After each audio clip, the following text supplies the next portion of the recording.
ഞാൻ ഇനി ഇവിടെ തന്നെയല്ലേ? പണ്ട് പണിക്കർ സാർ ഇരുന്ന മുറിയായത്. ഞാൻ MD ആയാൽ പണിക്കർ സാർ ഇവിടെ തിരിച്ചെന്നും എന്റെ അവസാന ശ്വാസം വരെ ഞാൻ താങ്കളെ നന്നായി നോക്കുമെന്നും സത്യം ചെയ്യുകയാണ്.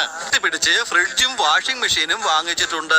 ഇപ്പോൾ താമസിക്കുന്നത് സ്വന്തം വീട്ടിലാണ്. ദിവസവും സന്ധ്യാനാമം ജപിക്കുന്നുണ്ട്. 3 നേരം പല്ല് തേക്കുന്നുണ്ട്. കുളിക്കാൻ ലൈഫ് ബോയ് സോപ്പാണ് ഉപയോഗിക്കുന്നത്. ബീച്ചിൽ പോയി ദിവസവും 40 മിനിറ്റ് നടത്തത്തോടെ നടത്തം. മാറാൻ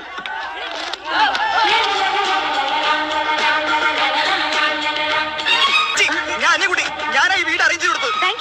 തൊട്ടടുത്ത ഞാൻ താമസിക്കുന്നത്. എന്താവശ്യം ഉണ്ടെങ്കിലും. ഈ ലോകത്തുള്ള കോടിക്കണക്കിന് ആളുകളുടെയും മനസ്സ് പഠിച്ച ആളാണോ ഒരു നോവലിസ്റ്റ്? പഠിപ്പിച്ചാലും അത് പഠിക്കാനുള്ള കഴിവ് തനിക്കുണ്ടെന്ന് തോന്നുന്നില്ല. കടം വീട്ടി കൈകോർത്ത് വന്നവനും നിന്നവനും ഒന്നായപ്പോ ഒരു കാര്യം ഉറപ്പ്, ഞാൻ തന്നെ വില്ല.